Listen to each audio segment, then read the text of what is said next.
इस वीडियो में हम पेज लेआउट टैब के बारे में देखते हैं।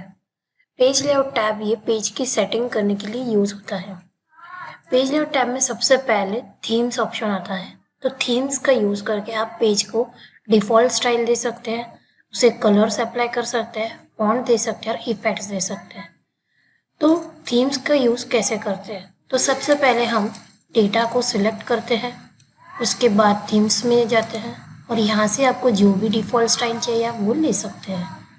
आप देख सकते हैं कि यहाँ पर अगर आप कोई भी टैब पर क्लिक करते हैं तो ये ऑटोमेटिकली प्रीव्यू देता है।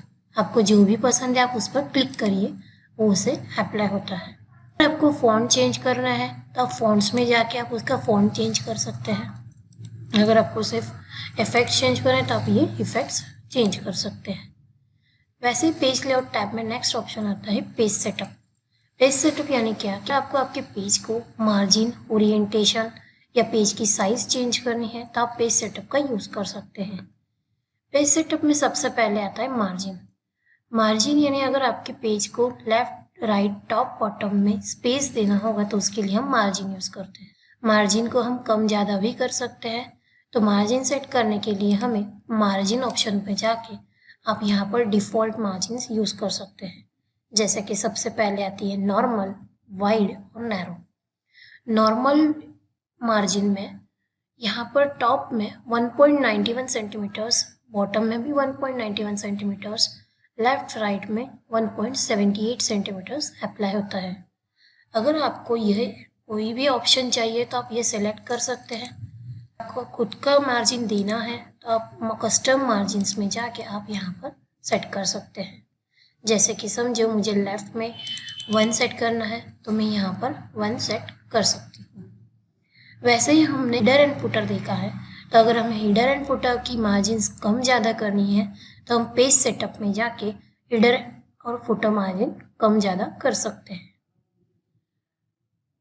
नेक्स्ट ऑप्शन आता है ओरिएंटेशन। ओरिएंटेशन यानी कि आपको पेज का लेआउट व्यू चेंज करना है। जैसे कि अभी ये पोर्ट्रेट है, हमें लैंडस्केप करना है तो हम ओरिएंटेशन में जाके लैंडस्केप ऑप्शन सेट कर सकते हैं। उसके बाद आप देखेंगे कि यहाँ पर आपको लैंडस्केप करने के बाद यहाँ पर आपको डॉटेड लाइंस दिखाई देती है। ये आपकी पेज की मार्जिन है। अगर आपको पेज की साइज चेंज करनी है, जैसे कि अभी हमें A4 पेपर है तो मुझे लेटर पेपर लेना है, तो इसके लिए हम पेज साइज में जाके चेंज कर सकते हैं। जैसे कि मुझे लेटर पेपर लेना है तो मैं लेटर पेपर ऑप्शन लेके यहाँ पर से सेट कर सकते। जब आप पेज साइज चेंज करते हैं तो ऑटोमेटिकली ये जो लाइन है ये भी चेंज होती है, क्योंकि ये पेज की साइज के हिसाब से सेट होता है। उसके बाद हम देखेंगे प्रिंट एरिया।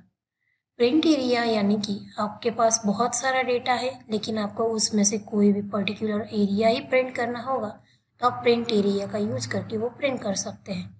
जैसे मुझे अभी प्रिंट में सिर्फ यही डेटा प्रिंट करना है तो मैं पहले प्रीव्यू देखती हूँ। प्रीव्यू देखने के लिए फाइल, प्रिंट ऑप्शन पर आप क्लिक करिए, आपको यहाँ पर प्रीव्यू दिखाई देगा। अभी मुझे प्रिंट में roll number, name, Hindi, English, maths, science और टोटल प्रिंट करना है। तो उसके लिए मैं वही कॉलम सिलेक्ट करूँगी, एरिया सेलेक्ट करती हूँ जो मुझे प्रिंट करना है। उसके बाद हम प्रिंट एरिया में जाके सेट प्रिंट एरिया सेट करेंगे। अभी आप प्रीव्यू में देख सकते हैं कि सिर्फ वही एरिया प्रिंट हो रहा है, जो बाकी का एरिया जैसे परसेंटेज, टोटल, परसेंटेज, ग्रेड, वो एरिया प्रिंट नहीं हो रहा है। अगर आपको सेट प्रिंट एरिया चेंज करना है तो आप दोबारा उसे सिलेक्ट करिए, जो भी आपको प्रिंट करना है तो आप इसे सेट प्रिंट एरिया कर सकते हैं। अगर आपको सेट प्रिंट एरिया निकालना है तो आप प्रिंट एरिया में जाके क्लियर प्रिंट एरिया निकाल सकते हैं। अभी आप देख सकते हैं नेक्स्ट ऑप्शन है ब्रेक। ब्रेक यानी कि अगर आपको पेज को कहीं से ब्रेक करना है, जैसे कि फॉर एग्जांपल मुझे फर्स्ट पेज में सिर्फ 10 रोल नंबर तक के डेटा चाहिए, आगे का डेटा नेक्स्ट पेज पर चाहिए, इसलिए हम इसे ब्रेक करते हैं। तो जहाँ से आपको डेटा नया पेज चाहिए तो आप उसे सिलेक्ट करिए और ब्रेक्स में जाके इंसर्ट पेज ब्रेक सेट कर दीजिए। आप प्रीव्यू में जाके देख सकते हैं कि फर्स्ट पेज पर सिर्फ 10 रोल नंबर तक डेटा आता है, नेक्स्ट डेटा नेक्स्ट पेज पर आ जाता है। आपको प्रिंट एरिया रिमूव करना है तो आप रिमूव कर सकते हैं या उसे रीसेट भी कर सकते हैं। उसके बाद नेक्स्ट ऑप्शन आता है बैकग्राउंड। एक्सेल में बैकग्राउंड यानी कि पेज को इमेज सेट कर सकते हैं, लेकिन ये बैकग्राउंड सिर्फ दिखाने के लिए है। तो अगर आपको बैकग्राउंड सेट करना है तो आप बैकग्राउंड्स में जाके बैकग्राउंड इमेज सेलेक्ट करिए। आपको जो भी इमेज सेट करना है आप वो यहाँ पर सेट कर सकते हैं। आप प्रिंट प्रीव्यू में देखिए, वो इमेज प्रिंट पर नहीं आती है। अगर आपको बैकग्राउंड रिमूव करना है तो डिलीट बैकग्राउंड पर क्लिक करिए। नेक्स्ट ऑप्शन पेज लेआउट में आता है प्रिंट टाइटल्स। प्रिंट टाइटल्स यानी कि अगर हमें कोई भी फर्स्ट रो या फर्स्ट कॉलम हर एक पेज पर चाहिए होगा तो उसे हम प्रिंट टाइटल्स यूज करते हैं। तो जो भी रो या कॉलम आपको फर्स्ट पेज पर टॉप में चाहिए तो आप उसे सिलेक्ट करिए और प्रिंट टाइटल्स पर क्लिक करिए। लेकिन पहले हम प्रीव्यू देखते हैं कि प्रीव्यू में अगर हमें फर्स्ट पेज पर टाइटल्स आते हैं लेकिन सेकंड पेज पर वो टाइटल्स नहीं आते, तो मुझे अगर वही टाइटल्स हर एक पेज पर चाहिए तो मैं उसे सेलेक्ट करूँगी, प्रिंट टाइटल सेट करती हूँ। यहाँ पर आपको रोज टू रिपीट एट टॉप पर आप क्लिक करिए और वो रो सिलेक्ट करिए। उसके बाद आप ओके बटन पर क्लिक करिए। अब आप प्रीव्यू देख सकते हैं कि फर्स्ट पेज पर टाइटल्स है, वैसे ही वो सेकंड पेज पर भी है। तो ऐसे आपके पास जितने भी पेजेस है आप सभी पेजेस पर टाइटल्स ला सकते हैं। तो अभी हमने रो के लिए टाइटल्स दिया है, वैसे आप कॉलम के लिए भी दे सकते हैं। सिर्फ कॉलम्स के लिए आपको कॉलम सिलेक्ट करके उसे अप्लाई करना है। नेक्स्ट ऑप्शन आता है स्केल फिट।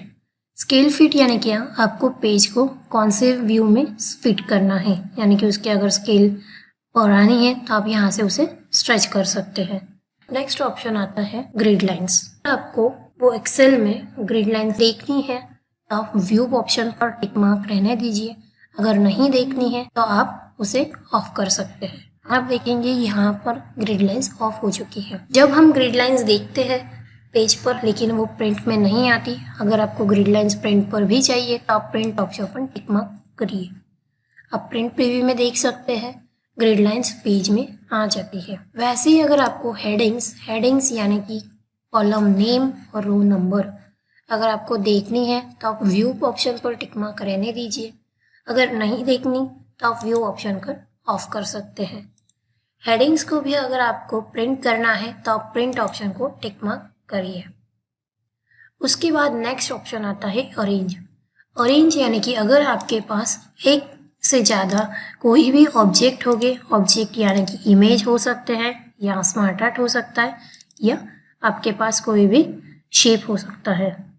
तो जैसा कि हमने यहाँ पर अभी शेप्स और इमेजेस ऐड करते हैं, तो अभी मुझे अगर ये इमेजेस को अरेंज करना है, जैसे कि मुझे ये जो सर्कल है इसे बैक में लेके जाना है इमेज के, तो मैं इसे सेंड टू बैकवर्ड पर क्लिक करती हूँ। अगर मुझे इसे आगे लाना है तो ब्रिंग फॉरवर्ड पर क्लिक करते हैं। अगर मेरे पास और बहुत सारे इमेजेस है, जैसे कि अभी ये सर्कल है, ये स्क्वायर और इमेज के बीच में है, अगर मुझे ये इमेज स्क्वायर को पीछे लेके जाना है तो हम इसे सेंड बैकवर्ड करते हैं। मुझे इसे सबसे लास्ट में जाना है तो सेंड टू बैक पर क्लिक करते हैं। अभी अगर मुझे सिलेक्शन के वक्त प्रॉपर ऑब्जेक्ट सिलेक्ट नहीं होता है, जैसे कि मुझे अभी स्क्वायर सिलेक्ट करना है लेकिन सर्कल ही सिलेक्ट हो रहा है, तो हम सिलेक्शन पैन का यूज़ करके उसे सिलेक्ट कर सकते हैं। आप देख सकते हैं कि सिलेक्शन पैन में यहाँ पर आपको ऑब्जेक्ट्स की लिस्ट आ जाती है। आप ऑब्जेक्ट्स की लिस्ट में से उसे ऑब्जेक्ट को सिलेक्ट करिए, जैसे कि पिक्चर टू यानी कि मुझे इमेज सिलेक्ट करनी है तो वो आप सिलेक्ट कर सकते हैं। नेक्स्ट ऑप्शन आता है अलाइन। अलाइन यानी कि ऑब्जेक्ट को अलाइन देना, जैसे कि यहाँ पर एक से ज़्यादा ऑब्जेक्ट्स है तो इसे अगर हमें अलाइन करने हैं एक ही लाइन में तो इसे हम दोनों को सिलेक्ट करते हैं। मल्टीपल ऑब्जेक्ट सिलेक्ट करने के लिए आप फर्स्ट ऑब्जेक्ट को क्लिक करिए और शिफ्ट दबा के नेक्स्ट ऑब्जेक्ट पर क्लिक करिए। अलाइन ऑप्शन पर जाके आप उसे लेफ्ट में अलाइन करना चाहते होगे तो लेफ्ट अलाइन करिए। अगर आप उसे सेंटर अलाइन करना है तो आप सेंटर अलाइन कर सकते हैं। राइट करना है तो राइट। वैसे ही अगर आपको वर्टिकल अलाइनमेंट देनी है, जैसे टॉप मिडिल बॉटम, आप वो भी दे सकते हैं। अगर आपके पास दो से ज्यादा ऑब्जेक्ट है और अगर उसको डिस्टेंस देना है, इक्वल डिस्टेंस पर डिस्ट्रीब्यूट करना है, तो आप इसे अलाइन में जाके डिस्ट्रीब्यूट हॉरिजॉन्टली और डिस्ट्रीब्यूट वर्टिकली कर सकते हैं। वैसे ही नेक्स्ट ऑप्शन आता है ग्रुप। आपके पास मल्टीपल ऑब्जेक्ट्स हैं लेकिन ये सब अलग अलग है, आपको उसे एक साथ जोड़ना होगा आप इसे ग्रुप कर सकते हैं। तो ग्रुप करने के लिए मल्टीपल ऑब्जेक्ट्स को सिलेक्ट करिए, जो भी ऑब्जेक्ट आपको ग्रुप करना है, उसके बाद आप ग्रुप में जाके उसे ग्रुप कर सकते हैं। अगर आपको उसका ग्रुप निकालना है कोई काम के लिए, आप उसे अनग्रुप कर सकते हैं। आपको कोई भी ऑब्जेक्ट को रोटेट करना है तो आप रोटेट ऑप्शन पर जाके उसे रोटेट कर सकते हैं, या हमने होम टैब में देखा ही है, अगर हम उसे रोटेट करना है तो सर्कल का यूज़ करके, यानी कि ये बटन का यूज़ करके हम उसे रोटेट कर सकते हैं। लेकिन अगर आपको परफेक्ट 90 डिग्री में रोटेट करना है तो आप राइट या लेफ्ट 90 डिग्री कर सकते हैं। तो चलिए फ्रेंड्स, अभी के लिए इतना ही। और वीडियोस देखने के लिए आप ब्राइट टेक ट्यूटर को सब्सक्राइब करिए।